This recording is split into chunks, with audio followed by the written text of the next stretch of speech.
Bienvenidos a todos al ciclo de seminarios del Observatorio. Antes que nada queremos agradecerles al doctor Gabriel Bengochea que haya aceptado esta invitación para dar una charla. Para nosotros es realmente un gran gusto que haya aceptado y esperamos que la comunidad y ante todos los alumnos de la carrera puedan disfrutar de esta charla. Antes de empezar con la misma, quiero hacer una breve introducción de Gabriel. Gabriel es doctor en física de la UBA, investigador adjunto de CONICET, con lugar de trabajo en el Instituto de Astronomía y Física del Espacio, el IAFE. Es integrante del grupo de teorías cuánticas, relativistas y gravitación. Sus temas de investigación abarcan el estudio de modelos de energía oscura y cosmología inflacionaria, y además es secretario de divulgación del IAFE. Así que bueno, los dejo ahora con su charla titulada Cosmología inflacionaria en el contexto de la física cuántica. Gracias, Gabriel.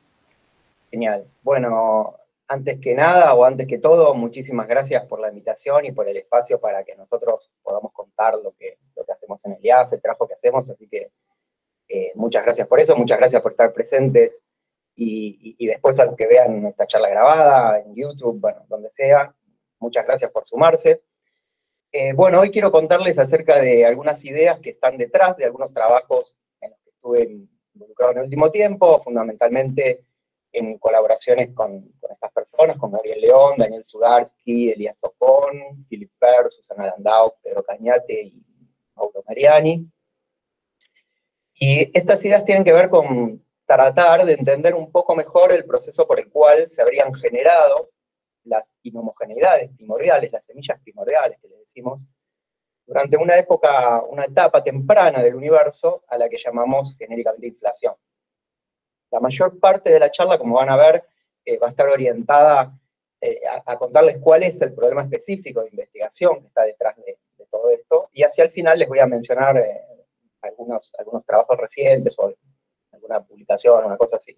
Pero más que nada voy a estar orientado en tratar de transmitirles la idea central, puesto que me dijeron que había alumnos que participaban de estos encuentros, entonces me parece que está bueno transmitir o enfocar en el problema. Entonces déjenme comenzar con estas frases que podrían resumir las ideas de dos de los padres de la física cuántica, como fue Heisenberg y Bohr, en donde ellos sostenían algo así como estas ideas, que la física cuántica nos dice que hay una línea entre el observado y el observador, y que por lo tanto la ciencia debe limitarse a lo que se observa, y que tenemos que renunciar a una teoría completa, objetiva y realista del mundo.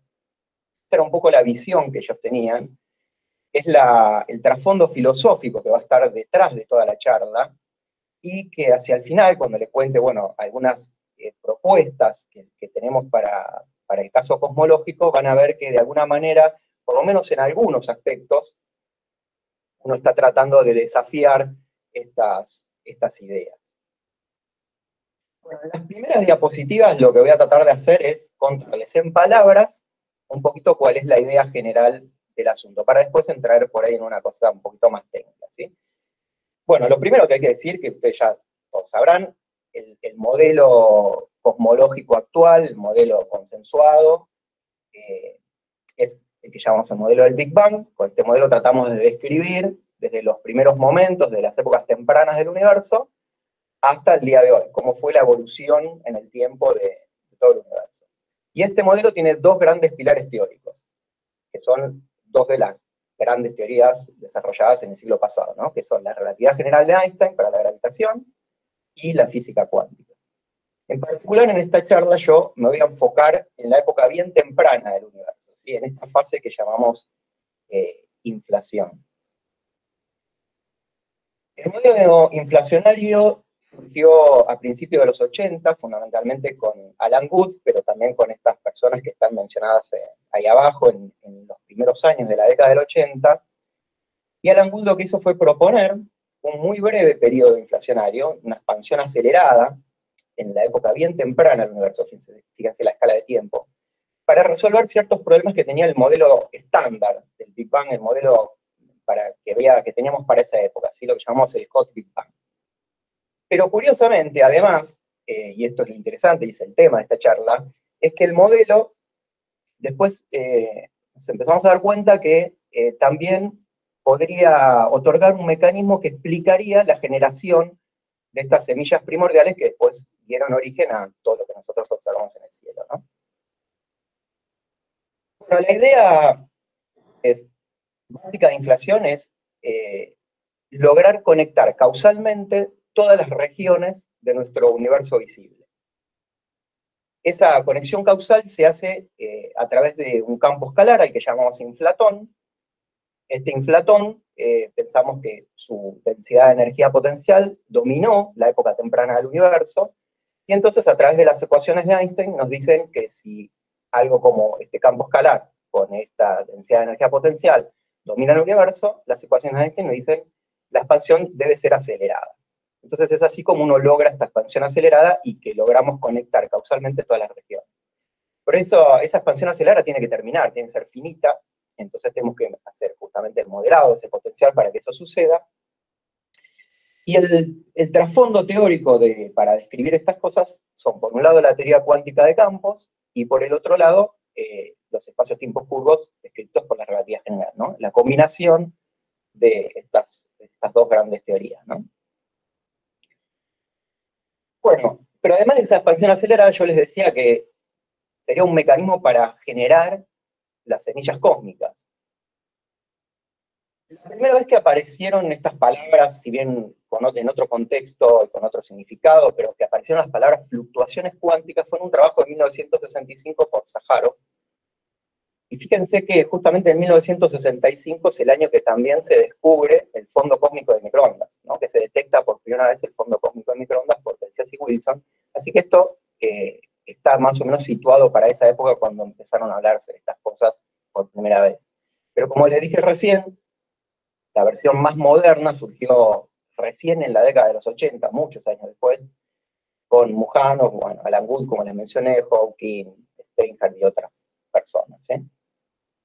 Entonces, básicamente, en palabras, ahora vamos a describirlo un poquito más, pero en palabras, la idea de la versión estándar, y remarco lo de versión estándar, para el origen de estas perturbaciones iniciales sería esta. Digamos, el campo inflatón tiene fluctuaciones cuánticas, el espacio-tiempo siente esas fluctuaciones a través de las ecuaciones de Einstein, y entonces aparecen perturbaciones en la curvatura del espacio-tiempo.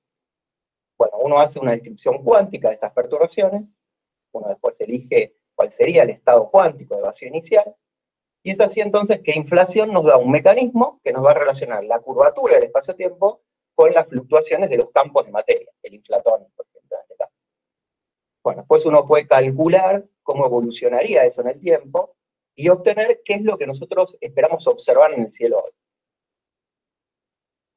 Entonces, por ejemplo, con simulaciones numéricas, uno introduciendo a esos códigos la condición inicial que nos da inflación en esa época, y haciendo la evolución gravitacional de eso, ustedes habrán visto muchísimas veces este tipo de simulaciones, en donde, a partir de esa condición inicial, y por el efecto gravitacional, uno termina obteniendo como resultado una estructura muy parecida a la que observamos después con el cosmos. Por ejemplo, cuando se hacen relevamientos de galaxias, se termina viendo esta estructura. Entonces, bueno, es una indicación de que podría ser un buen mecanismo para explicar este origen cuántico de las semillas primordiales. Pero por otro lado, otra cosa que seguramente han escuchado hablar son de las observaciones del fondo cósmico de microondas, del CMB, satélites que ya han hecho mapas completos de todo el cielo, por ejemplo, ese que estoy mostrando ahí, en donde las diferencias de colores tienen que ver con pequeñas diferencias de temperatura, 100.000 más o menos, casi millonésimas de Kelvin de diferencia, en las distintas direcciones. Bueno, pero estos satélites hacen esos mapeos, y nosotros ahora tenemos que hacer una descripción estadística de eso. Entonces lo que se hace es una descomposición en armónicos esféricos, ¿no? En donde la información de estos datos observacionales, los datos observacionales, van a estar codificados, como que se ve el mouse, ¿sí? Van a estar codificados en estos coeficientes ALM. Dígame si se ve el mouse, así lo uso para indicar. Sí, se ve. Perfecto, genial. Entonces, bueno, en estos coeficientes ALM de este desarrollo con los armónicos esféricos, está contenida la información de estas anisotropías en la temperatura, ¿sí? Bueno, a partir de estos coeficientes, uno después se arma cómo sería el espectro angular de las anisotropías. Y entonces, tiene una figura como esta que está acá, en donde en el eje vertical están graficadas las diferencias de temperatura, y en el eje horizontal el multipolo L de este desarrollo en armónicos esféricos, ¿sí? El eje horizontal básicamente tiene que ver con escalas angulares. O sea, del lado izquierdo tenemos escalas angulares grandes, y del lado derecho escalas angulares chicas. Para que se den una idea, este pico en color rojo más o menos corresponde a una escala angular de 1 grado. Bueno, esta es la figura, estos son los datos. Ahora uno tiene que tratar de armar un modelo para, bueno, estoy haciendo una versión muy simplificada, ¿no? Es más complicado lo que estoy diciendo. Pero esencialmente uno, bueno, ahora, si estos son los datos, bueno, con todo lo que significa eso, ahora necesitamos un modelo para tratar de modelar, justamente para la redundancia, estos datos. Bueno, entonces ahora en las próximas diapositivas, 3, 4 diapositivas, déjenme contarles algún tecnicismo de esto para presentarles a los personajes que van a estar a lo largo del resto de la charla. Como les dije hace un ratito, inflación estándar parte de suponer introducir un campo escalar mínimamente acoplado a la gravedad en un fondo del tipo Friedman-Robinson-Walker, o sea, perfectamente isótropo y homogéneo. Esa es la métrica, ese es el espacio-tiempo. Después separamos al campo este inflatón, que es el que estoy llamando aquí con esta letra phi, al campo en una parte homogénea y una perturbación, la parte inhomogénea. Estas perturbaciones, cuando alimentan las ecuaciones de Einstein de la relatividad general, nos permiten escribir entonces a la métrica, a la geometría, ¿no?, del espacio-tiempo, de esta manera, por ejemplo, y en donde aparece aquí esta letra psi, que va a representar la perturbación a la curvatura. ¿Sí? O sea, alimentamos con la perturbación del inflatón a las ecuaciones de Einstein, y tenemos a la vez en la métrica, en el espacio-tiempo, estas perturbaciones a la curvatura. Bueno, en la versión estándar, la cuantización se realiza tanto a las perturbaciones del inflatón como a las de la métrica. Entonces se introduce un campo, una variable que se llama de Mujano-Sasaki, que es esta B, este campo B, en donde ven que relaciona las perturbaciones al inflatón y la perturbación a la métrica, la perturbación a la curvatura. Entonces la versión estándar procede a cuantizar las dos cosas a la vez. Esta cuantización se hace, como siempre, como cualquier cuantización de un campo, promoviendo operadores de campos, ¿sí?, estableciendo las relaciones de conmutación, la descomposición en modo de Fourier, y después tenemos que elegir un vacío, ¿sí?, que lo estoy llamando así, el estado cero, el estado de vacío, que el vacío que se elige es el que se conoce como el vacío de Bunch-Davis, que justamente representa una situación perfectamente isótropa y homogénea para ser consistentes con la métrica de fondo en la cual estamos cuantizando. Entonces, la primera conclusión de esta diapositiva es que notemos que tanto el espacio-tiempo de fondo, la métrica de Friedman-Robinson-Walker, como el estado de vacío inicial cuántico que voy a elegir, son perfectamente isótropos y homogéneos. Bueno, siguiendo la línea de la cuantización estándar, entonces esta variable Mujano-Sasaki se expresa en términos de la perturbación a la curvatura como campo cuántico, y se calcula la función de correlación de dos puntos en el estado de vacío, ¿sí?, de esta manera.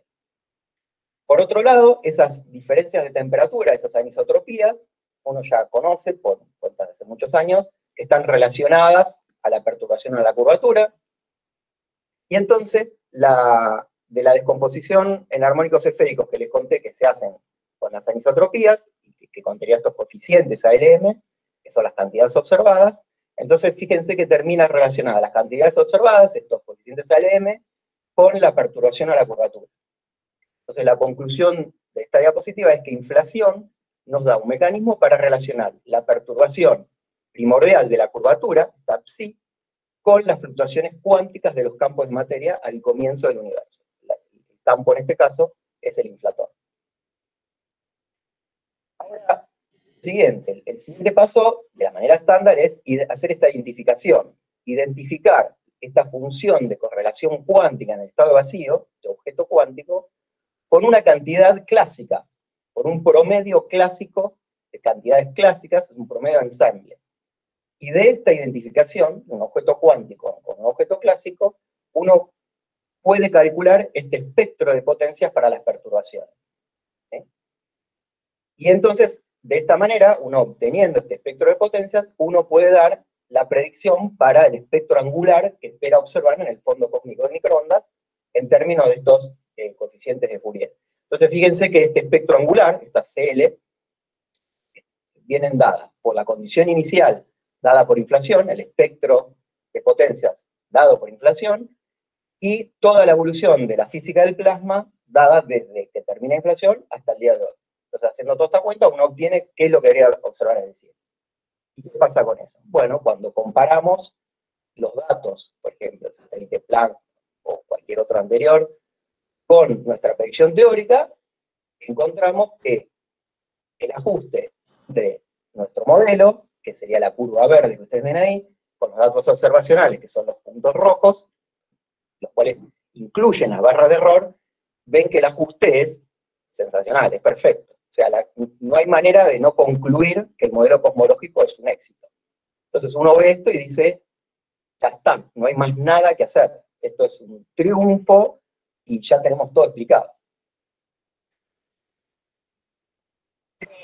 Sé que lo que yo pasé rápido y que no me detuve, y es el asunto de que hubo una transición entre un objeto cuántico y clásico. Yo les mencioné recién que para llegar a ese resultado, uno identifica un objeto cuántico como un clásico.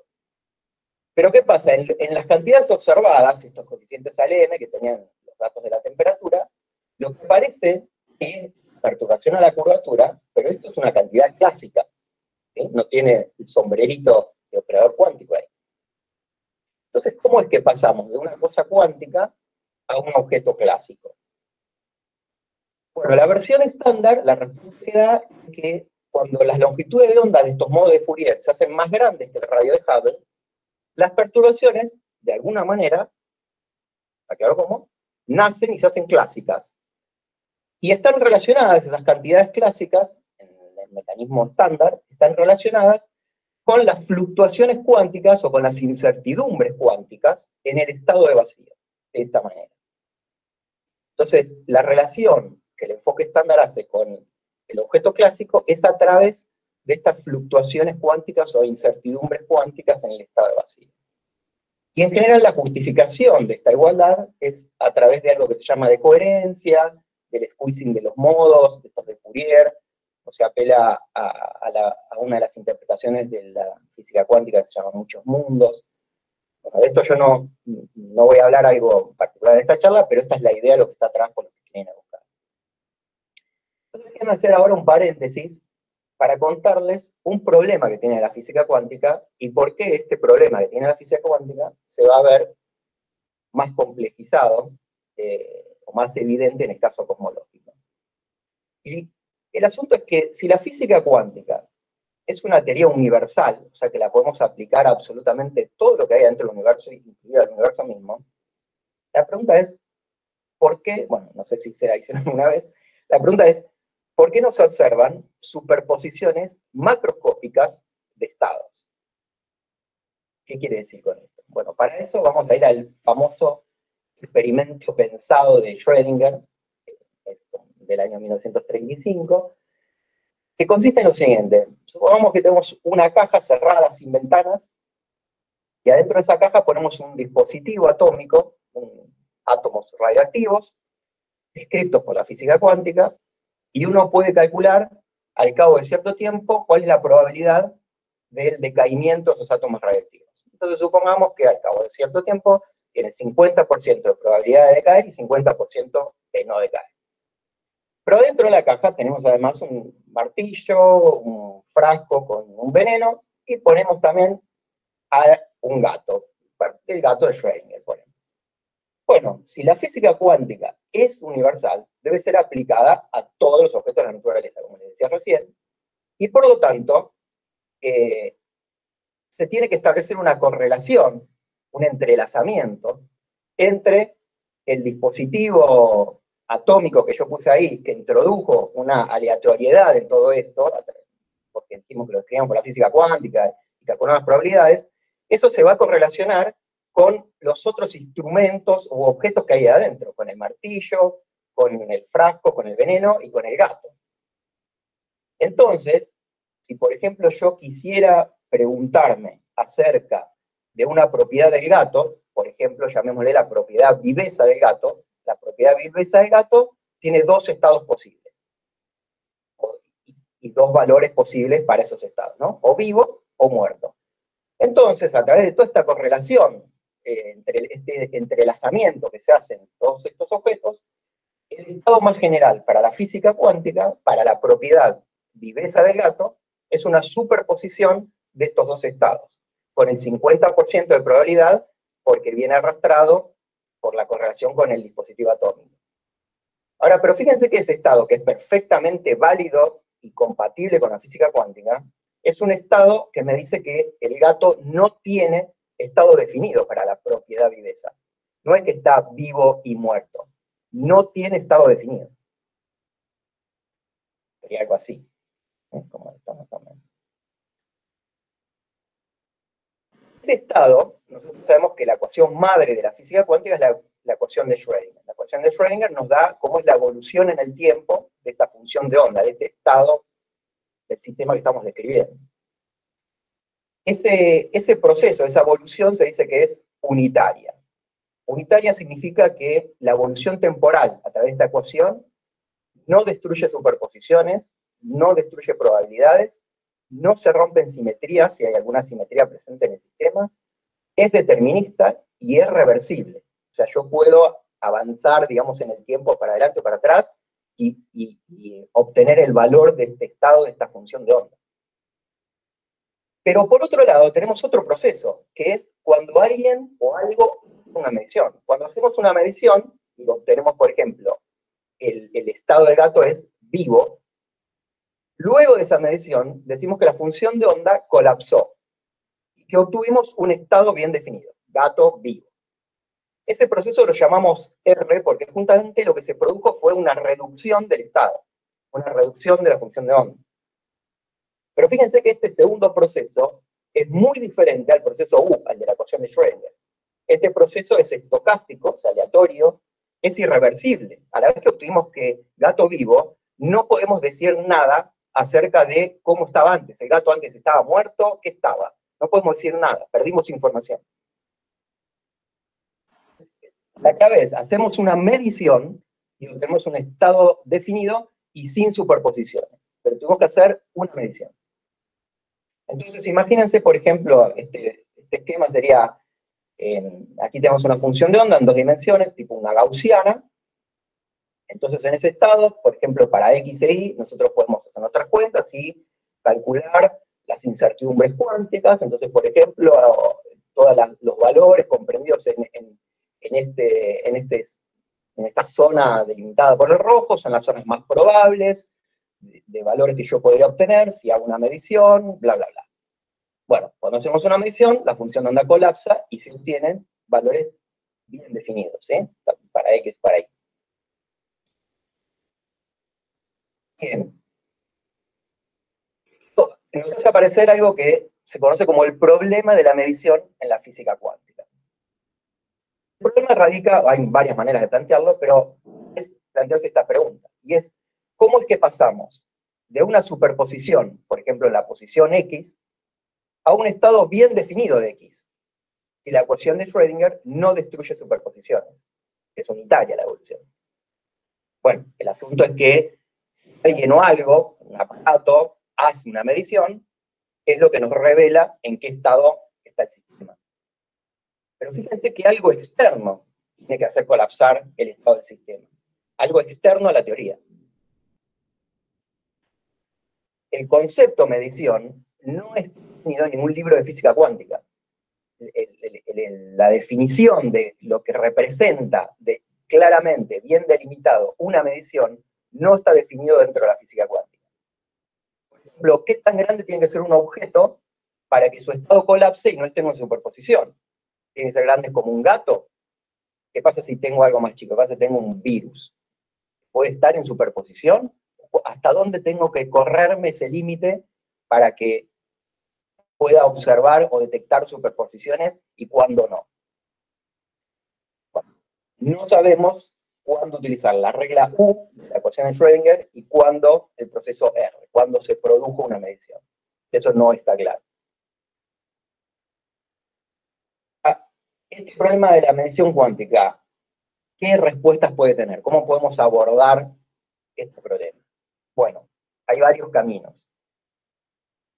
Es tomar una postura radical como la de Bohr y decir, no, mira, la física cuántica, o la física en general, tiene que encargarse de lo que se observa. Hasta que yo no voy y observo, no tiene sentido preguntarse nada.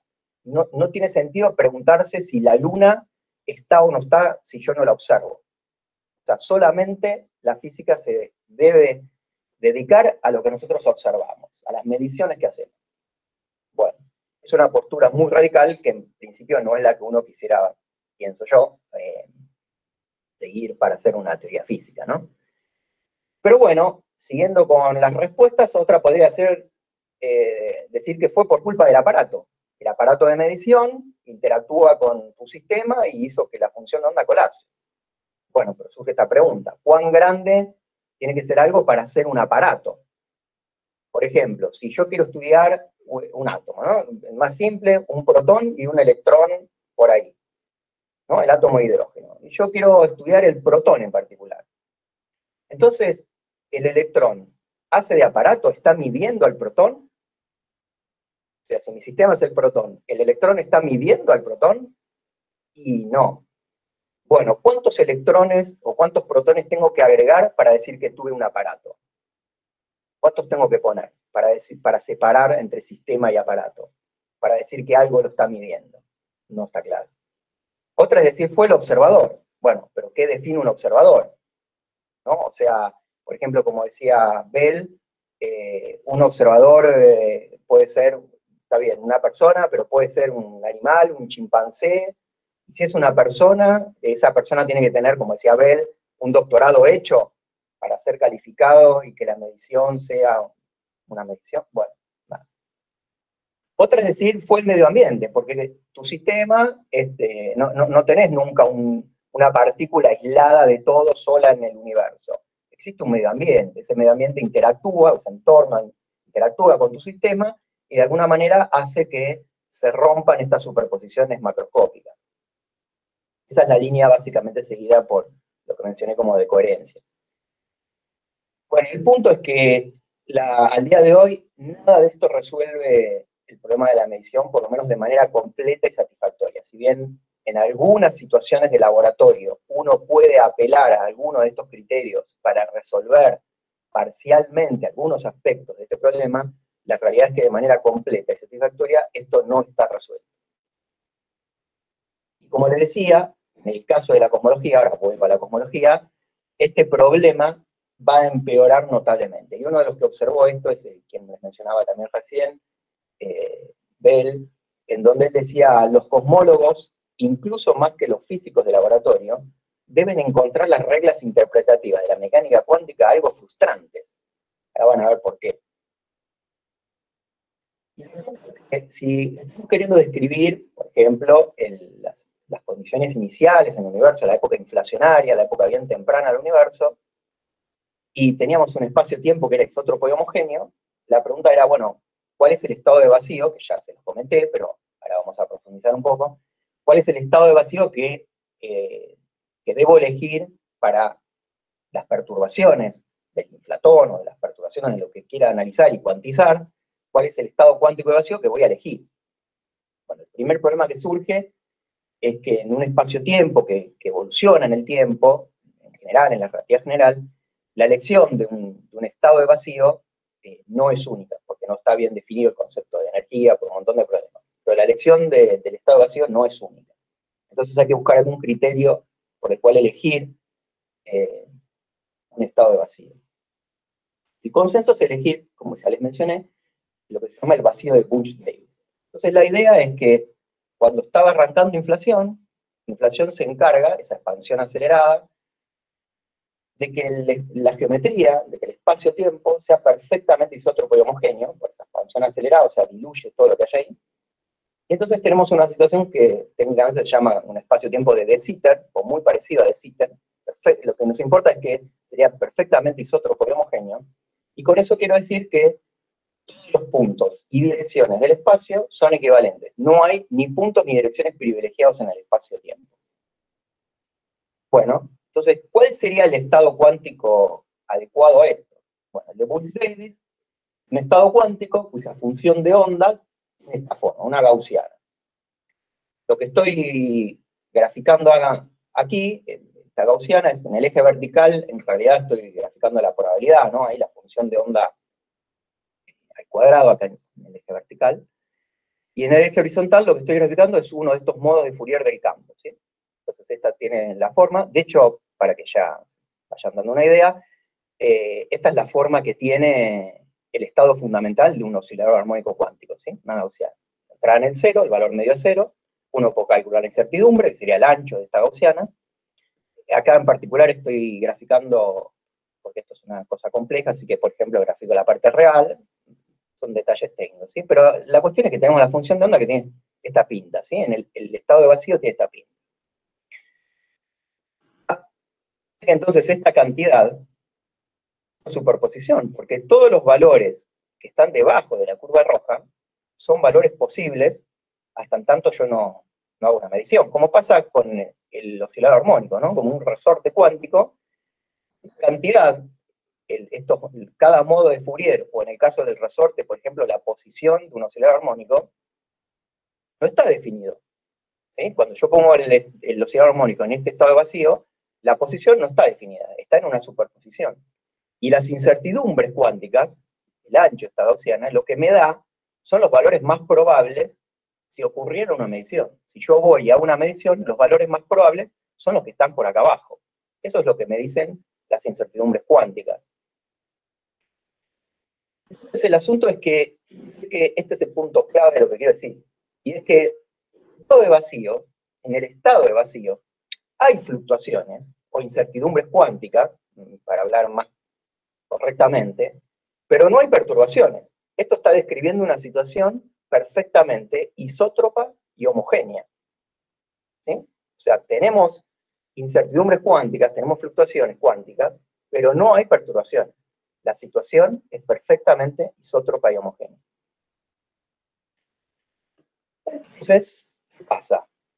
¿Cómo es que pasamos cuánticamente de un estado de superposición isótropo y homogéneo, donde no hay perturbaciones, no hay semillas de estructura, a otro en donde desaparecieron las superposiciones, en donde ahora hay inhomogeneidades, donde hay semillas de estructura? La cuestión de Schrödinger, que es la evolución, digamos, de estos estilos, no rompe simetrías, dijimos. Bueno, apelemos a las respuestas que teníamos para el laboratorio. Fue culpa del aparato, fue culpa de un observador, fue culpa del medio ambiente. El problema es que en el caso cosmológico, al principio del universo, no teníamos nada de esto. We have a problem. Bueno, nuestro trabajo actual es justamente estudiar modelos alternativos para generar estas perturbaciones iniciales en el universo temprano. Haciendo trabajos de Diossi y de Penrose, quien justamente hoy se le entregó el premio Nobel de Física, ¿no? Siendo ideas de estas dos personas, Daniel Sudarsky y colaboradores en el año 2005 propusieron aplicar las ideas de lo que llaman colapsos objetivos a la cosmología. La idea es que durante inflación se producen colapsos en los estados cuánticos iniciales de una manera similar a la que ocurre en una medición. O sea, partimos de un estado isótropo y homogéneo, este estado de vacío, y la evolución dinámica sola evoluciona hacia un nuevo estado que ya no tiene las mismas simetrías, que ya no es más isótropo y homogéneo. Y esta evolución la da la evolución por una ecuación que ya no es más la ecuación de Schrödinger, sino que es una ecuación de una teoría cuántica modificada. Estas teorías de colapso objetivos no son nuevas, vienen de la década del 70, fundamentalmente por Philip Perr, pues por Girardi, Oimini, Weber, Penrose, Diossi, como les mencioné. Y la idea es modificar la teoría cuántica para describir la evolución del estado cuántico, pero sin observadores externos ni aparatos que hagan mediciones. Esa es la clave, ¿sí? Por supuesto, tiene que reproducir resultados de la física cuántica estándar que conocemos y que funciona de manera perfecta en laboratorios con miles de experimentos, ¿no? Entonces, por un lado, me tiene que dar toda la fenomenología microscópica que funciona bárbaro, pero por otro lado me tiene que dar respuesta de por qué los gatos o objetos macroscópicos no están en superposiciones. Tiene que aunar esos dos regímenes, digamos, ¿no? Bueno, esta modificación, por un lado, tiene que ser no lineal, esta modificación a la ecuación de Schrödinger tiene que ser no lineal, justamente para evitar las superposiciones macroscópicas y dar la localización de la función de onda. Tiene que ser no unitaria, para justamente dar algo como un colapso. Tiene que ser estocástica, para explicar la aleatoriedad de los resultados y recuperar la regla de Born para las probabilidades. Y contener un mecanismo de amplificación, que se llama, que es justamente cómo discriminar escalas microscópicas de macroscópicas. Nosotros en particular usamos este modelo, el modelo CSL, que es como el más moderno, el más actual, que contiene todos los ingredientes, estos que les mencioné, y como hasta el momento la versión más completa o más desarrollada, y que consiste en modificar el hamiltoniano, ¿no? Aquí de la ecuación de Schrödinger, con estos términos que están en rojo, introducir estos dos términos que están en rojo, en donde los personajes que aparecen acá es, por un lado, este parámetro que tiene la teoría lambda, que es el que cuantifica la tasa de colapsos. Ese parámetro, el valor de ese parámetro, será dado por experimentos, y es el que nos otorga este mecanismo de amplificación que yo les contaba recién. Por otro lado, otro ingrediente que hay es esta función W.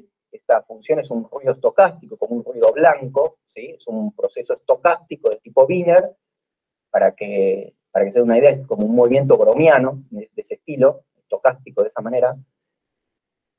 Y la idea, esto está por evolucionar, digamos, ¿no?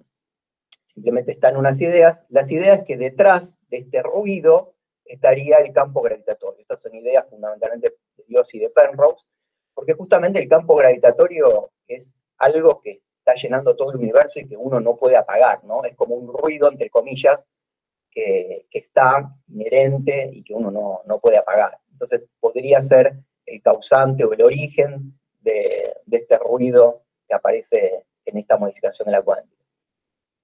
Bueno, entonces, ¿cómo procede la evolución? El sistema evoluciona con este ruido, W, y evoluciona hacia un autoestado de lo que llamamos el operador colapso, que es esta tercera cosa que está acá, que es este operador A.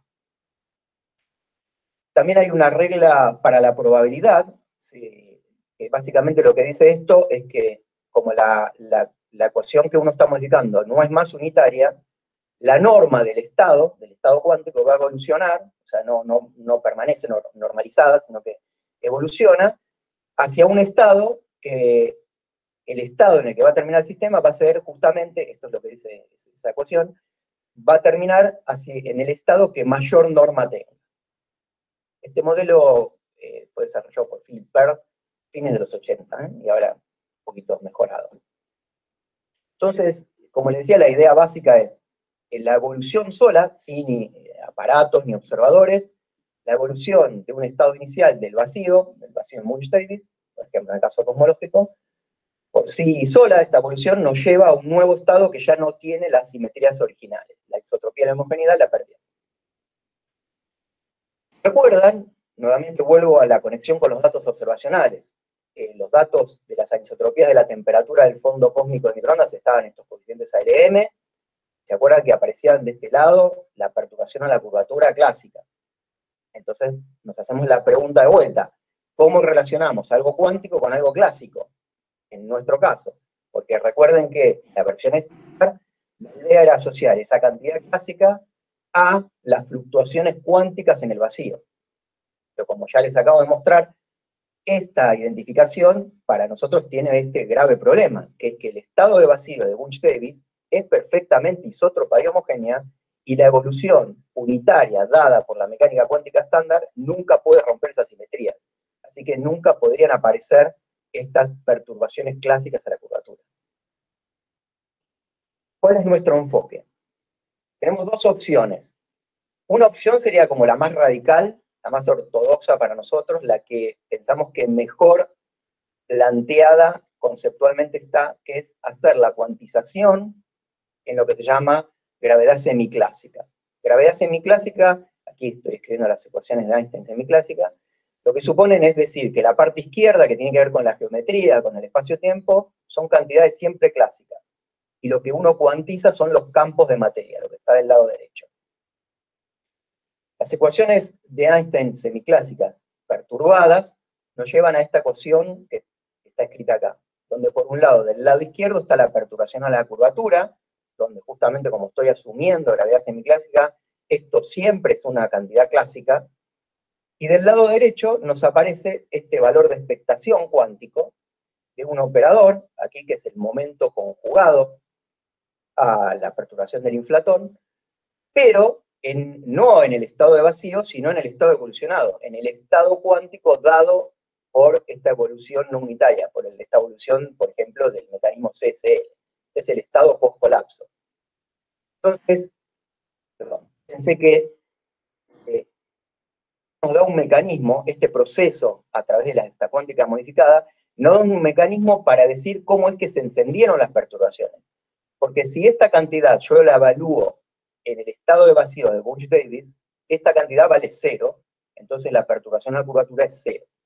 En el estado post-colapso, esta cantidad ya no es 0, y entonces se enciende esta cantidad clásica, la perturbación a la curvatura, va a ser distinta de 0. Tengo un mecanismo para decir cómo es que surgió esto, y no tener que hacer una identificación media ad hoc.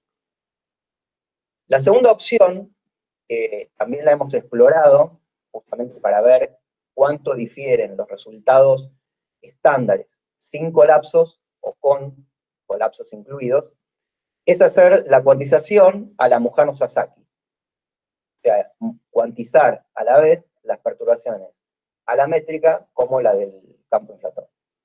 Entonces uno acá procede haciendo esta identificación, la identificación de la cantidad clásica con el valor de expectación en el estado post-colapso, como si sucediera una medición. ¿Sí? Y nuevamente la ecuación perturbada de Einstein nos relaciona esta cantidad con ahora no el momento conjugado al inflatón, sino al momento conjugado a esta variable Mujano-Sasaki. Entonces tenemos el valor de expectación en el nuevo estado de esta cantidad. Entonces ven que estas cantidades, como son las que terminan relacionadas a través de la ecuación de Einstein con las perturbaciones a la curvatura, son los candidatos, por lo menos por el momento, en la cosmología, para utilizarlos como operador de colapso en el modelo CSL que yo les mostré.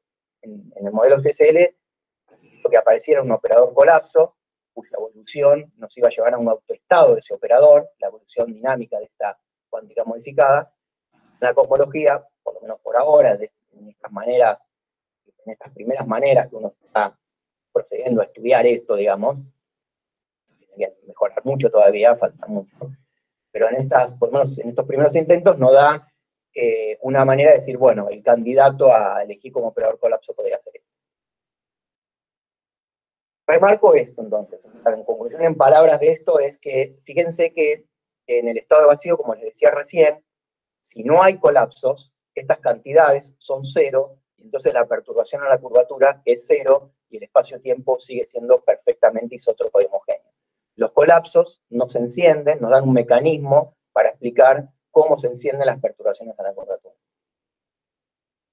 Y entonces cómo sería el origen cuántico en el marco de gravedad semiclásica, para nosotros sería el siguiente. Partimos de las ecuaciones de Einstein semiclásicas, como les decía, la geometría siempre es clásica, cuantizamos los campos de materia suponemos que están en su estado de vacío, por ejemplo en el de Bunch-Davies, como les mencioné recién, y entonces la geometría, si estamos en este estado de vacío, además la geometría es perfectamente isótropa y homogénea, la perturbación a la curvatura es 0.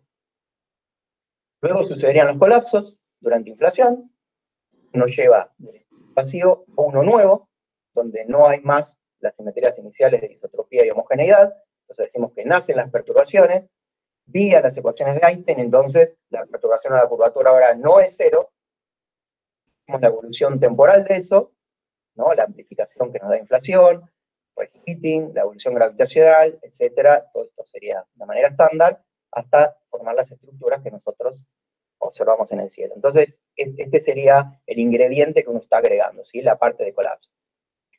Ahora, ¿esto queda ahí en la teoría o uno puede chequear de alguna manera estas predicciones con datos observacionales? Bueno, la respuesta es que sí, ya hemos hecho otros colaboradores trabajos para parametrizar estos tipos de colapsos en distintos esquemas de colapsos y ver cómo uno puede recuperar el ajuste con datos observacionales, ¿no? Porque si no, uno no estaría diciendo nada. Simplemente esta diapositiva es para mostrarles que estos ya se han puesto cotas observacionales a estos modelos.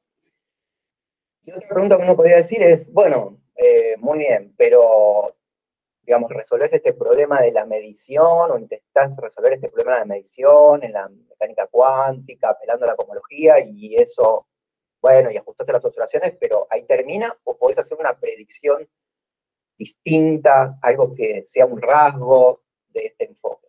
Bueno, la respuesta también es afirmativa, y tiene que ver con lo que llaman los modos B en la polarización del fondo cósmico de microondas, que es un área súper activa en este momento observacional.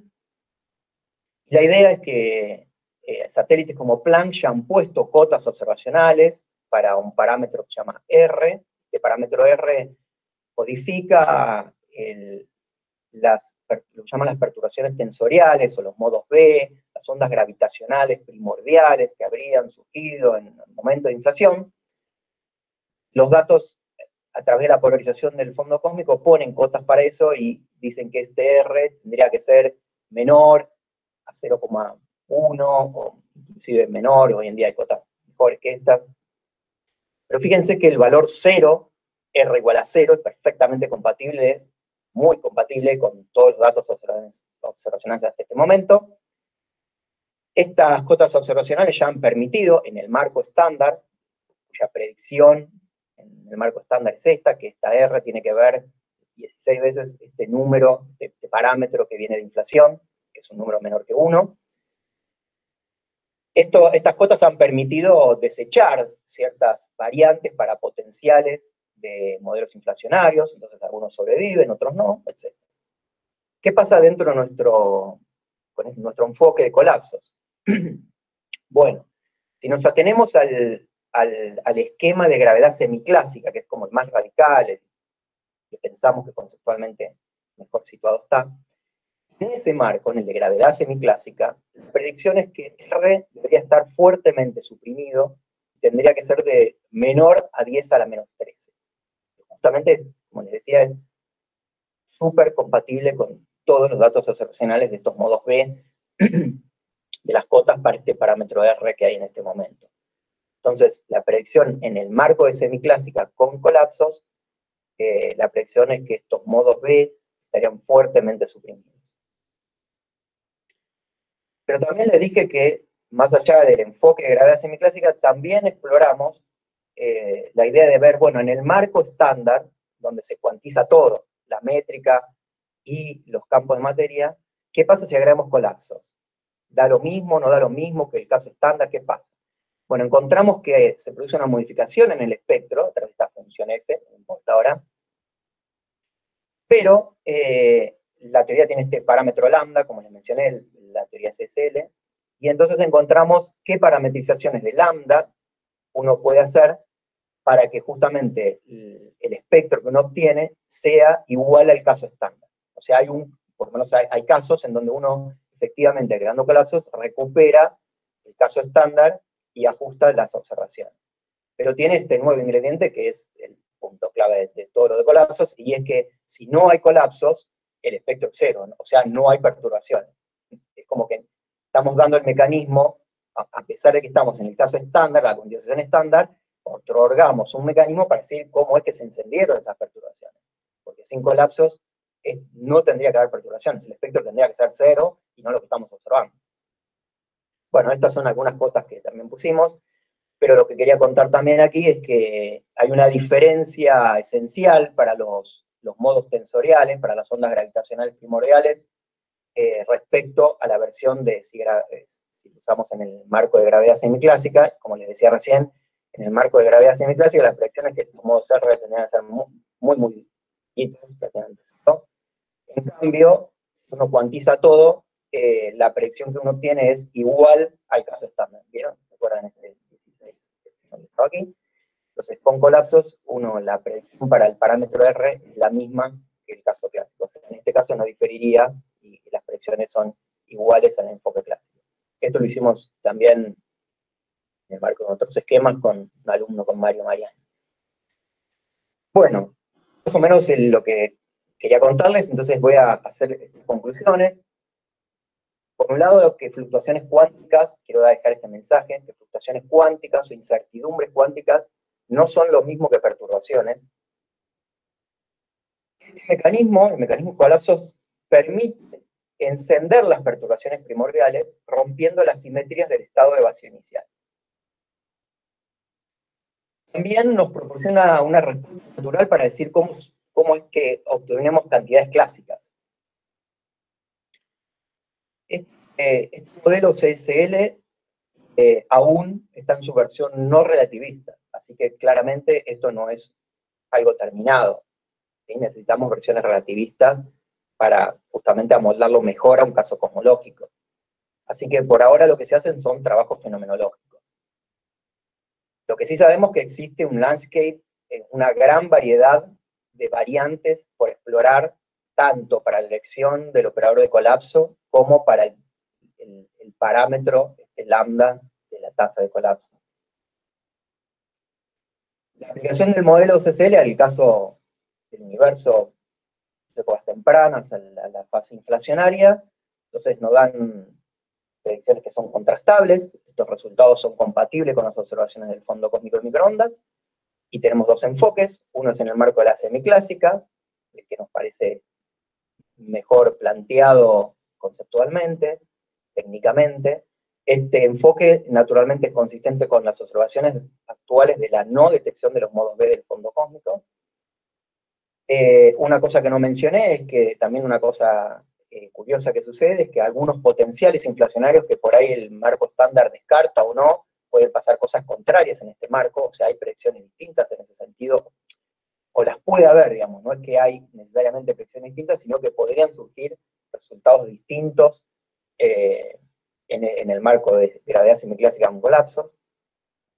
Y por último, entonces, si uno cuantiza a la Mujano-Sasaki, que será la versión más estándar, uno agregando colapsos, las predicciones son similares al caso estándar. Uno puede recuperar eso agregando, por supuesto, este ingrediente de que uno tiene el mecanismo para romper las simetrías iniciales y generar las semillas de estructura. Para los que estén interesados en este tema o que les guste o que quisieran explorar un poco las ideas, entrar en este tema, hay un artículo que escribí este año, que se llama así justamente La descripción cuántica del universo temprano, en donde describo y hago como una actualización de las referencias que hay más o menos hasta el día de hoy, y planteo toda esta problemática para que se pueda seguir de manera pedagógica todo este asunto. Entonces, el que le interesa lo va a encontrar como un camino a seguir y por cómo es que surgen estas ideas, cómo evolucionan y cómo terminan en el caso cosmológico. Y los que quieren algo más divulgativo, hay un artículo de divulgación que escribí que salió en la revista Asimove del Planetario de Buenos Aires, en la edición anterior, pero de este año, escribí un artículo que se llama así, El origen cuántico del universo. Es una versión divulgativa de esto que acabo de contar en la charla. Está disponible, pueden bajar el PDF de la página del Planetario. Bueno, esto es lo que quería contarles. Por supuesto, los contactos, el mail, para los que quieran contactarse, son bienvenidos, por supuesto, y bueno, ahora las preguntas que quieran hacer también, por supuesto. Bueno, Gabriel, muchas gracias. Te agradecemos. Has contado uno de los temas más complejos y pocos intuitivos que hay en la física y lo has hecho de una manera súper didáctica. Así que te agradezco el esfuerzo que le has puesto en la charla para que los chicos de la licenciatura puedan entenderlo. ¿Estamos? Sí. Ahora paso. A ver, ¿ahí me escuchás? Ahora te escucho. Perfecto. Paso a las preguntas, que ya tenemos varias. Martín de los Ríos, si querés abrir el micrófono nomás. Ahí ven la presentación, ¿verdad? Sí, ahí se ve la presentación. ¿No? Bueno, hola Gabriel, ¿cómo estás? Bueno, primero, muchas gracias por la charla, estuvo buenísima, la verdad. Hay una preguntita, tal vez sea medio sonsa, porque bueno, no sé mucho sobre esta física, medio rara, extraña para nosotros, pero hasta donde vengo entendiendo, como que inflación tiene dos virtudes, digamos, como que por un lado nos resuelve estos problemas de fine tuning, con esta expansión acelerada, y por otro, con esto que vos estabas contando, que tiene estas fluctuaciones cuánticas que después pueden devenir en las perturbaciones. Ahora, lo que no me queda claro es si es necesario que los campos sean el mismo, es decir, que el campo que produce las fluctuaciones cuánticas tenga que ser el mismo que te produce la expansión acelerada, o si pueden ser distintos. Obviamente que sea el mismo, por ahí es más simple, pero ¿pueden ser distintos? Sí. Bueno, distintos no, lo que sí puede pasar es que haya más de un campo. Para que vayan leyendo, porque esto pareciera que está todo hermoso, y esta diapositiva es para desalentar un poco eso. Quiero ponerles cosas que no tenemos respuesta, ¿no?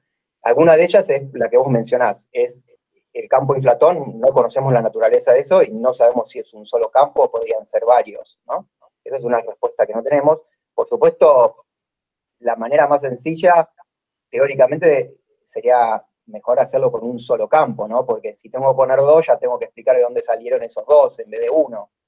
Entonces, la idea sería, con un solo campo escalar, lograr la expansión acelerada, que eso es reconocido cómo hacerlo matemáticamente, y por otro lado, que las perturbaciones de ese campo nos originen lo que nosotros necesitamos, porque lo estamos observando. Entonces, la respuesta, más que eso, es como que no te puedo decir, porque... Y una preguntita que me surge de eso. Suponete que tenemos un campo que nos produce estas fluctuaciones cuánticas.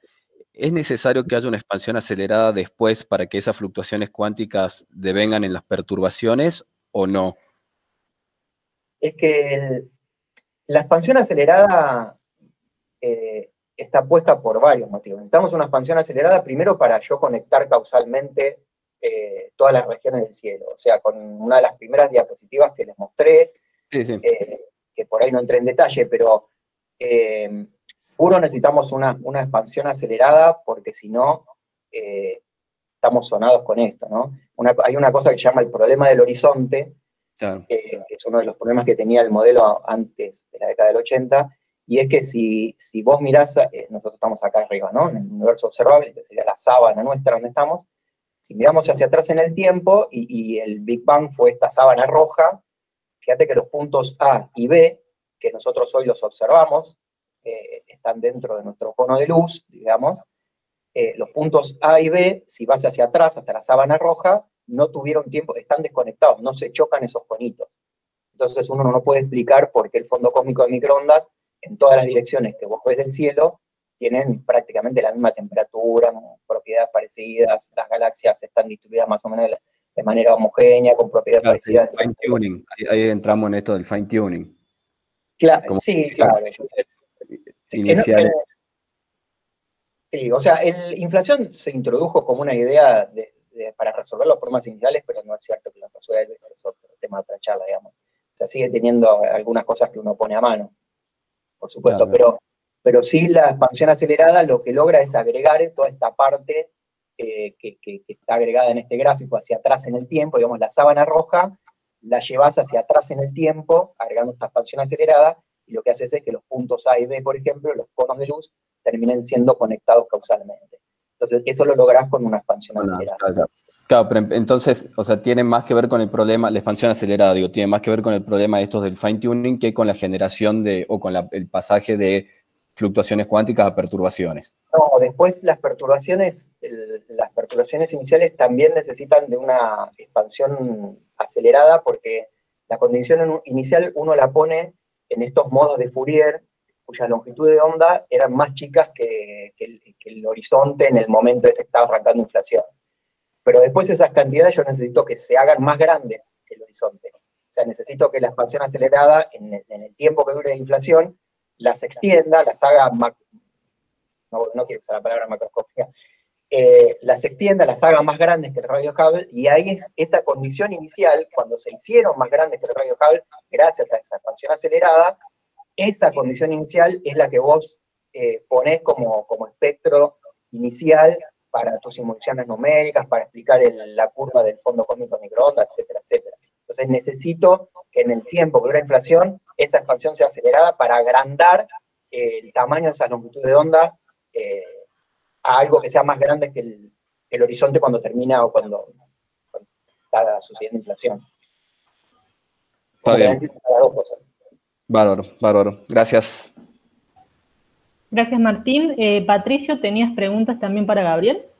Si querés abrir el micrófono nomás.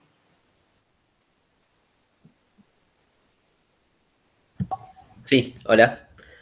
Antes que nada, muchas gracias por el seminario. Estuvo, la verdad, bastante entretenido. Quería hacer un par de preguntas que a lo mejor tengan que ver con que, bueno, uno no puede entender, digamos, en una hora toda esta teoría.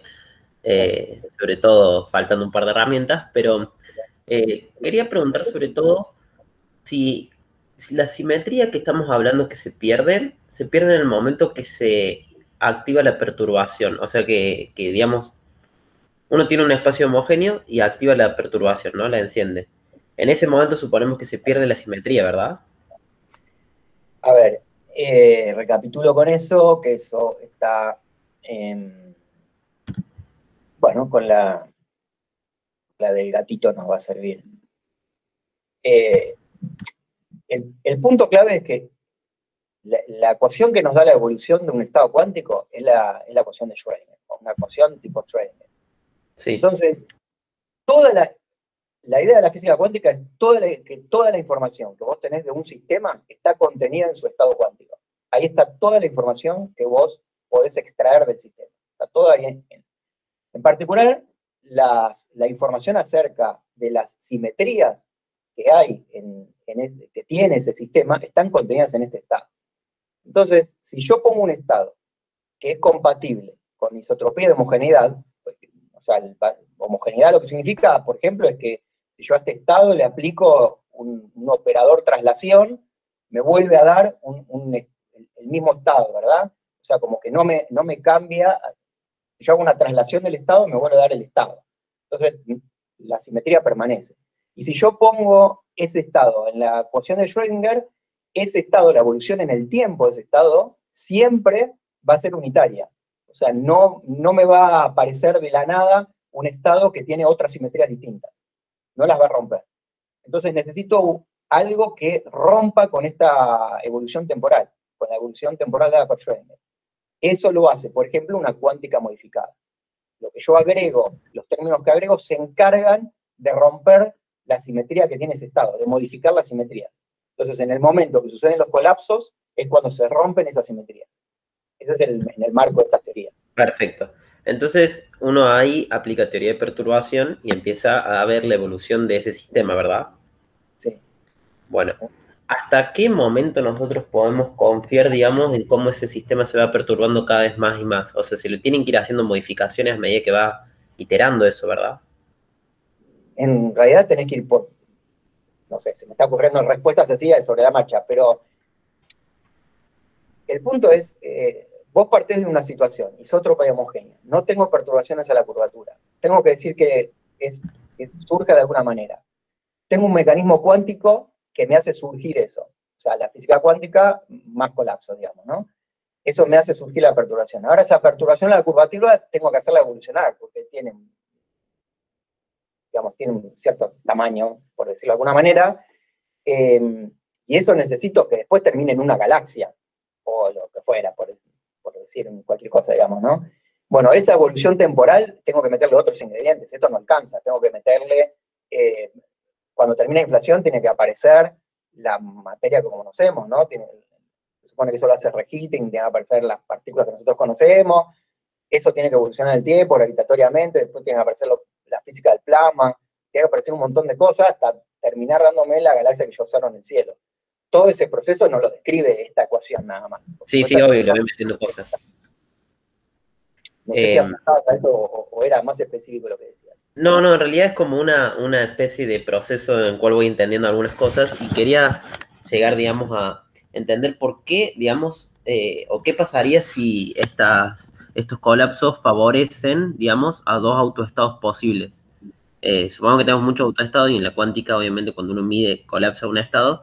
Y vos nos dijiste en un momento que mientras la probabilidad sea más alta, va a tender a colapsar ese estado, lo cual tiene bastante sentido. Pero ¿qué pasa si es favorable a dos autoestados? ¿Puede tener una superposición de esos autoestados? No pasa eso. Hay trabajos donde ya se muestra, por ejemplo, cuando vos pones superposición de una partícula, por ejemplo, en una superposición de dos gaussianos o cosas así, de dos estados, la evolución te lleva a una de las dos gaussianas. Te lleva a un autoestado de una de esas posibilidades, te rompe la superposición. Ese es justamente el trabajo que hace en estas cosas, digamos. No te deja una superposición de dos estados. Por supuesto, sí para un electrón. Yo creo que escribir un electrón se encarga de que las cosas microscópicas sí puedan estar en superposición, porque eso es compatible con las observaciones y eso tengo que reproducirlo con mi teoría modificada, tiene que reproducir esos resultados que tengo en el laboratorio, ¿no? Bien, y mi última pregunta, y ya con esto me despido. Cuando uno tiene el experimento de Schrödinger, ¿sí? Uno está viendo, uno diría, bueno, el gato está, por decirlo así, cuantizado, lo que empezaste a contar. Pero en realidad es la propiedad que estamos mirando el gato, como bien dijiste, es la que estamos cuantizando.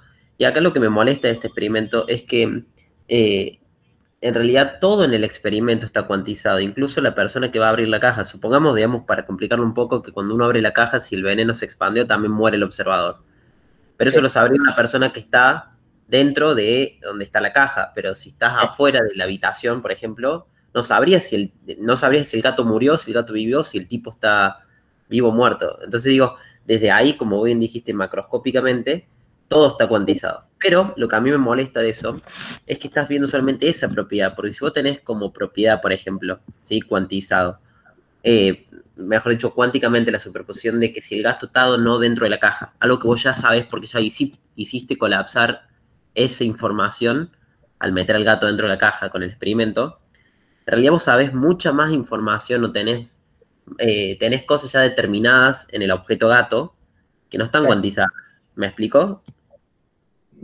Más o menos, porque dijiste varias cosas. Una, primero te invito a que busques algo que se llama el amigo de Wigner. A escribir ahora, pero que son estas cosas de qué pasa si una persona está fuera de la habitación. Hay experimentos con eso. Bueno, no lo sé ahora así brevemente explicar, pero búscalo porque tiene que ver con esta pregunta que haces. Seguro por ahí te va a resultar interesante.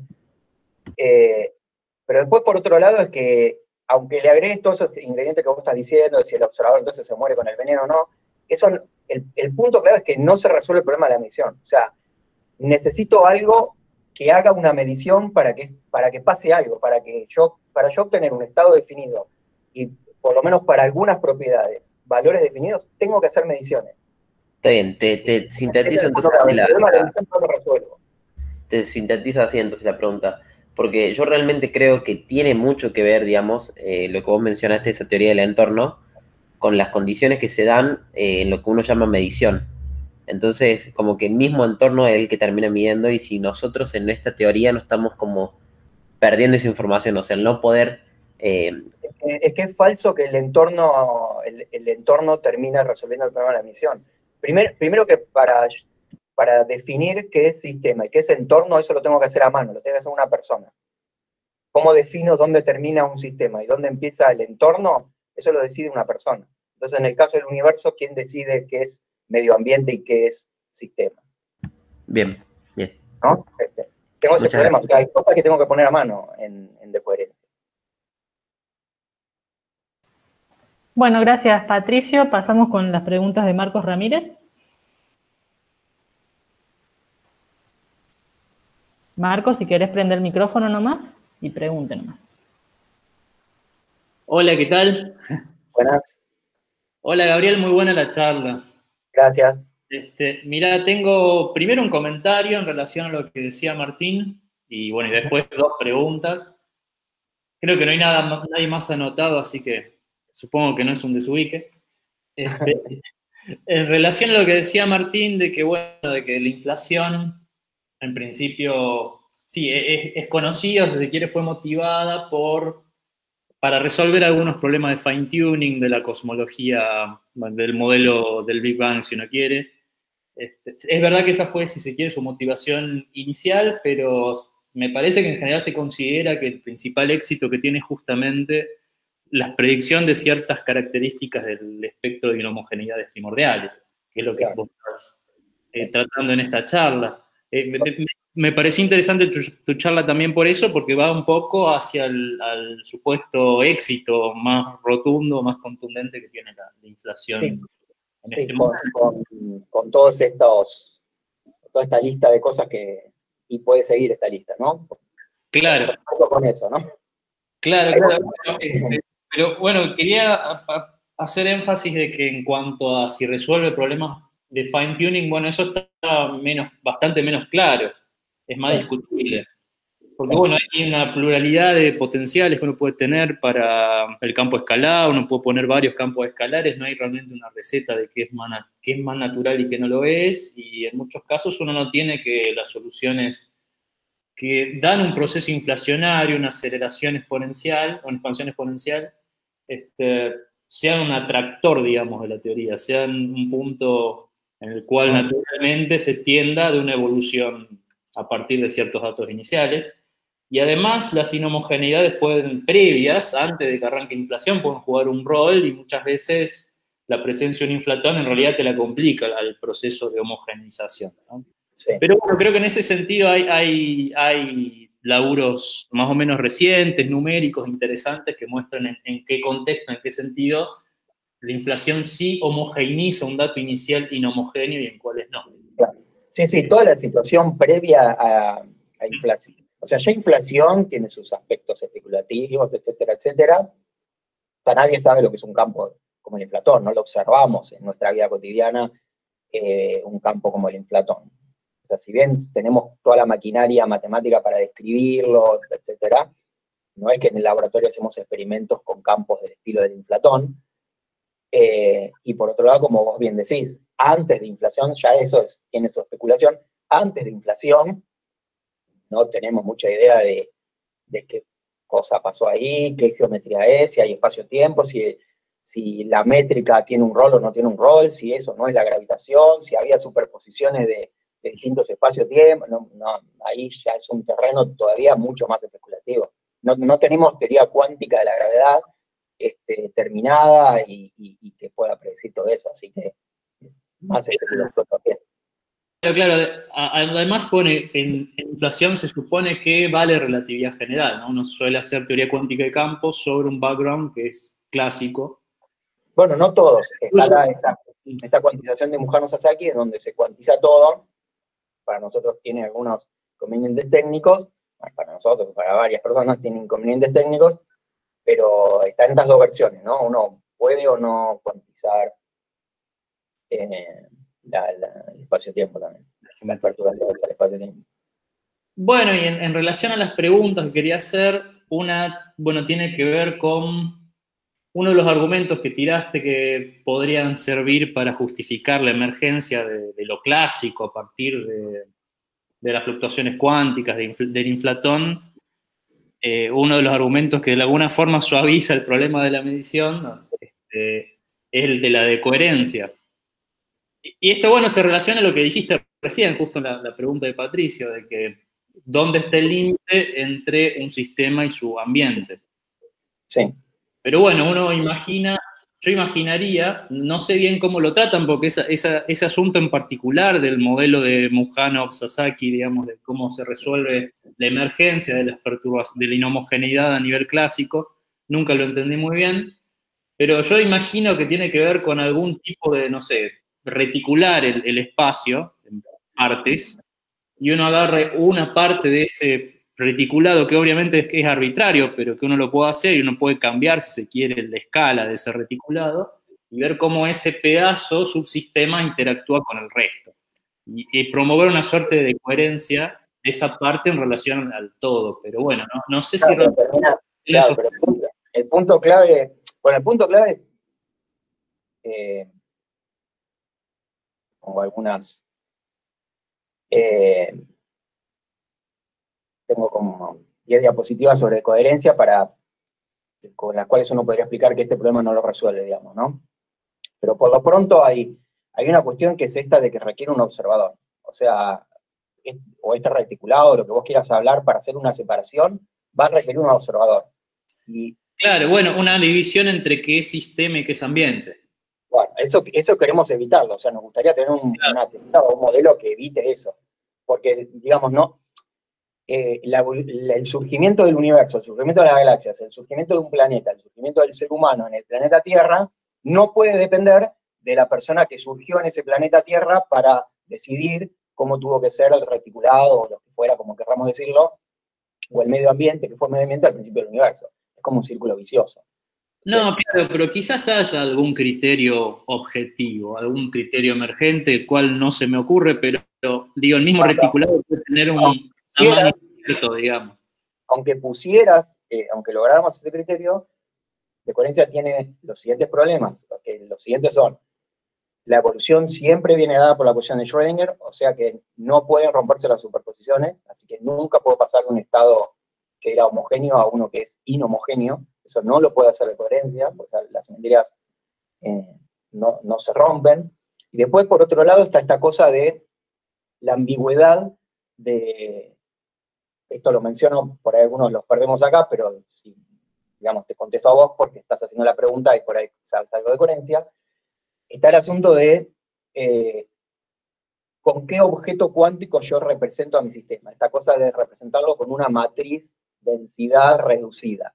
Eso también es un problema, porque te puedo mostrar en las siguientes diapositivas ejemplos en donde no es cierto que yo obtengo de coherencia para determinada base, y entonces esa matriz densidad se me hace diagonal, y entonces puedo identificar los elementos de la diagonal como probabilidades clásicas de un ensamble.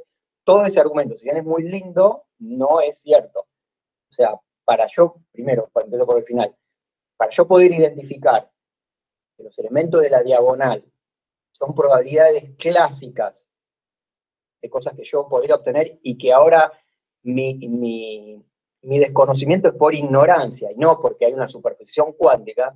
Para yo poder hacer todo ese paso, tiene que haber una medición. Para yo poder identificar qué cosas estoy en probabilidades clásicas, ¿no? En probabilidades de ensamble, tengo que hacer mediciones. Y entonces, de vuelta, ¿quién hizo las mediciones al principio del universo si quiero aplicar eso? Y por otro lado está el hecho de que esa matriz se te hace diagonal para determinada base, pero vos podés hacer un cambio de base y eso ya no va a ser más diagonal, y entonces te podés encontrar, por ejemplo, un lindo que podemos hacer. Lo que estoy queriendo mostrar acá es que confundir una matriz de densidad reducida con una matriz de un estado mezcla, eso es algo muy típico de la literatura y eso es un error garrafal porque no representa la misma situación física, pero lo dejamos pasar. El ejemplo que te decía es este. Por ejemplo, la experiencia de esta EPR, ¿no? Este Podkirk-Rosen. Vos tomás una partícula de spin 0 que decae en dos partículas, partícula 1 y partícula 2, ¿no? Dos partículas de spin 1,5.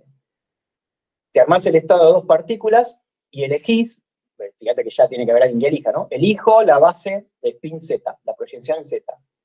Y entonces ahora yo decido como observador que me interesa solo la partícula 2. Entonces me armo la matriz reducida, trazando, se dice, ¿no? Por la partícula 1, y obtengo que es diagonal. Entonces, según sigo la línea de coherencia, concluyo entonces que la partícula 2 tiene spin en Z 1/2 o menos 1/2. 1/2 o menos, pero ya lo tiene. No lo sé, tengo ignorancia sobre eso, pero ya está o en 1/2 o menos 1/2. Eso es lo que concluyo haciendo esto. Pero entonces yo ahora viene otra persona, venís vos y decís, no, mira, a mí no me interesa el spin Z, ¿qué hago? Yo medir el spin en I. Entonces hago exactamente lo mismo y me armo la matriz reducida en I, y entonces concluyo que la partícula tiene spin en I, 1/2 o menos 1/2. Por lo tanto, la partícula tiene spin definido en Z y en I, y eso es falso.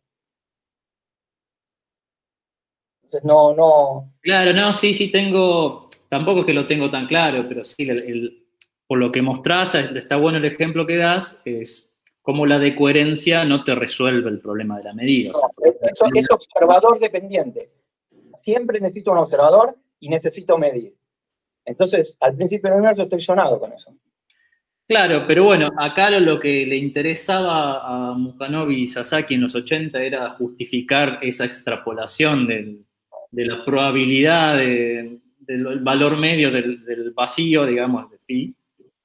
Extrapolar esa distribución de probabilidad a una distribución de probabilidad clásica, ¿no es cierto? Como si fueran muchos experimentos que se hacen, o sea, como si fueran realizaciones de un mismo experimento que se hacen en distintas partes del cosmos en aquel entonces, ¿no? Claro, pero eso ya te acabo de mostrar que es falso. Claro. No puede tomar todos los valores definidos. No puede pasar eso. Entonces, tengo que decidir quién va a ser mi aparato y qué va a medir ese aparato. Bueno, muchas gracias. Ahí Dante Paz tiene otra duda para Gabriel. Me surgió la duda a partir de lo que estaban discutiendo recién con Marcos. Digamos, o sea, por lo que vos contaste y un poco las introducciones que he leído por ahí del tema de inflación, o sea, identificar, digamos, la dispersión de, digamos, claro, las fluctuaciones cuánticas, identificarlas con el espectro de potencias clásico, es como que funciona. Por lo menos nosotros cuando hacemos simulaciones de distribución en gran escala, vos ponés el espectro y anda bárbaro, digamos, y simulás bien. Ahora, eso, digamos, esa identificación uno la hace cuando la fluctuación supera la escala del horizonte, ¿no es cierto? Entonces, ¿eso no te define en cierta forma un ansatz o algo para decidir qué es sistema y qué es entorno? Y yo entiendo lo que vos recién explicaste, digamos, que aparentemente entonces no. Pero te dejo entonces mi segunda pregunta. Ese operador que ustedes agregan en la ecuación de Schrödinger para definir un colapso, digamos, haciéndola no unitaria la ecuación, ¿ese operador de colapso está relacionado entonces con alguna teoría efectiva de campos que tenga que ver con, por ejemplo, la evolución de la gravedad en la escala del horizonte? Yo suelo perderme cuando yo me de una. Perdón, eran dos preguntas. La primera es la de la decoherencia, que vos creo que más o menos la contestaste, pero me sigue dando la duda, ¿viste? O sea, eso no lo resuelve, podría seguir dando más argumentos, pero sobre todo por esto de que necesito medir, y yo ahora quiero aplicar eso al universo y necesito que alguien mida, y ¿a quién apelo para que mida? Entonces está esto de los modos más grandes que el horizonte, pero de vuelta, si mi criterio va a ser ¿cuáles modos son los que se hicieron clásicos porque fueron más grandes que el radio de Hubble? Sí. En el momento de inflación, esos modos que yo estoy decidiendo son los que observo en el fondo cósmico de microondas hoy yo como ser humano desde el planeta Tierra. Entonces, ¿cómo es que voy a definir cuáles son los relevantes para la observación? ¿Me entendés? Hacia dónde voy. Que yo como ser humano en el planeta Tierra voy a definir cuáles son relevantes para que se observen en el fondo cósmico de microondas al principio del universo, ¿entendés? Pero es que si yo estuviera en otra galaxia, en otro tiempo, esos modos que van a cruzar el horizonte van a cruzar en otro momento, se van a hacer. Entonces, va a depender de quién haga las mediciones para que decida cuáles son los relevantes observacionalmente. Y es como muy antropocéntrico eso. No, yo lo pensaba en el sentido digamos, por ejemplo, no sé, la mesa en la que me estoy apoyando ahora no está en estado de fluctuación cuántica, pero no solo porque yo estoy apoyado en la mesa, sino porque los átomos macroscópicos de que la conforman colapsan al resto. Pero bueno, es capaz que es una idea errónea. Pero eso que a mí me rompió la cabeza cuando yo empecé a meterme con todo esto. Me rompió la cabeza porque todas esas cosas que uno da por sentada en frases, como la que vos acabas de decir la mesa, la realidad es que la física cuántica estándar no te puede dar respuesta por qué vos te sentás en la mesa y no estás en superposición. Eso no te lo responde. La física cuántica lo que te hace te da predicciones. Te da predicciones para resultados si vos hicieras mediciones. Pero no es que te explique, a mí no me explique, esto por ahí le suena fuerte a algunos que digo, pero piénsenlo y rompe la cabeza. La física cuántica no me explica cómo funciona el átomo. O sea, si yo quiero ser bien riguroso, ¿no? Quiero ser bien científico, bien riguroso, y digo, la física cuántica me da una explicación del átomo, no me explica el átomo. Claro, la física cuántica lo que te da son predicciones sobre determinados observables del átomo, que si vos vas y haces mediciones, con cuánta probabilidad lo voy a encontrar en tal posición, o con cuánta probabilidad lo voy a encontrar en tal velocidad, o con spin, o lo que fuera, yo voy, hago las mediciones, y el éxito de la cuántica es que esas predicciones teóricas que me hacían concuerdan en el 100% de los casos. Cuando yo voy y mido, me decía que el 40% de las posibilidades tendría que estar con tal posición, hago 100 mediciones y 40 están en esa posición. Entonces digo, es exitosísima. Pero es exitosa en darte predicciones, no en explicarte cómo funciona algo. Ok.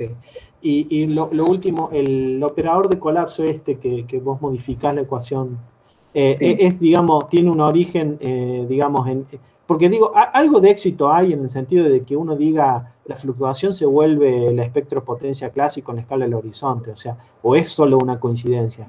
Lo que digo es, ¿este operador de colapso está relacionado con eso? No hay ninguna explicación para eso. Eso se asume que pasa eso. Pero no hay ninguna explicación o sea, esta identificación que yo les mostré.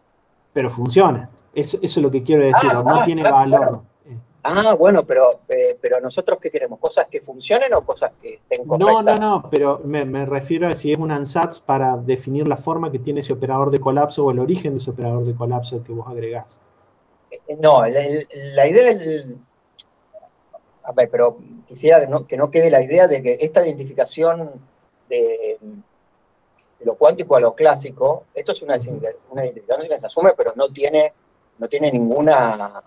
Basamento. Tiene sustento, claro, no es que se deduce de algo, es una identificación. Yo lo que te digo es que ahora tengo un mecanismo para no hacer esta identificación a mano, por un lado. Sí. Eso lo entiendo bien. Y por el otro lado estaba este asunto que déjame encontrarlo, del operador cuántico.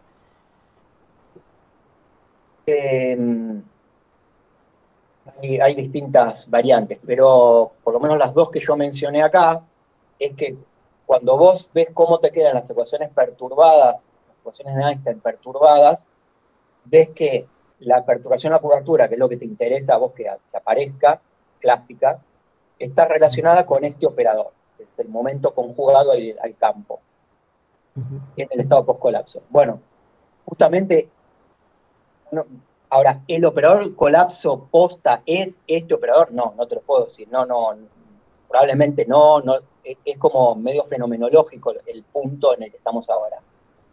Esta ecuación me sugiere que este operador puede ser un buen candidato, porque si esta cosa se hace distinta de cero, entonces se enciende la perturbación a la curvatura. Si acá me hubiera aparecido otra cosa, diría que el candidato... Bueno, y en la otra versión pasa algo parecido. Lo que te aparece de este lado es también el momento conjugado, pero ahora en el caso de la variable Mujano-Sasaki, y es lo que te permite decir que encendiste la perturbación, ¿no? Es el mecanismo. Ahora, este operador de colapso podría estar relacionado con la gravedad, sí, es una idea de la que estamos siguiendo, más compleja, ideas que vienen, por ejemplo, de Penrose y de Diopzy, como mencioné en un momento, de que la gravedad tendría que estar como detrás de este asunto. También, viste que hay un parámetro que tiene la teoría que es lambda en situaciones de laboratorio, esta teoría en situaciones de laboratorio, que por cierto tiene cosas observacionales, etcétera también. Este parámetro en el laboratorio es un parámetro que, por ejemplo, depende de la masa, o puede depender de la masa de las partículas que estás describiendo en tu sistema, de un gas o lo que fuera. Bueno, ¿cómo extrapolamos esto al caso de la cosmología? ¿Será el mismo valor? ¿No será? Bueno, nosotros pensamos que la idea detrás estaría que este parámetro lambda tendría que tener alguna relación con la curvatura del espacio-tiempo, por ejemplo, para de alguna manera relacionarla con la gravedad. Entonces, ¿por qué? Porque y esto escalea de alguna manera con algún escalar de curvatura. El escalar de curvatura ya sabemos que en algún límite, eso lo demostramos en un paper que hicimos hace poquito, de alguna manera la curvatura va a estar relacionada con la masa que vos tengas en tu sistema, digamos, ¿no? Entonces, y además, este parámetro lambda nos da, si uno lo relaciona con la curvatura, como es una cosa dinámica y evoluciona en el tiempo, uno tendría una manera para decir por qué este lambda podría ser una cosa que cambia en el tiempo, por ejemplo, que ahora en el laboratorio esta cosa vale una cantidad, pero en la época de inflación por ahí vale otra, porque justamente la curvatura es una cosa dinámica, fue cambiando, etc. Bueno, hay un montón para jugar con esto todavía, pero sí, apuntando a lo que vos habías dicho, hay como ciertos indicios de que la gravitación podría tener un rol importante en todo esto. Okay. Gracias. Bueno, si quieren abrimos los micrófonos y le agradecemos a Gabriel con un aplauso. Gracias a ustedes.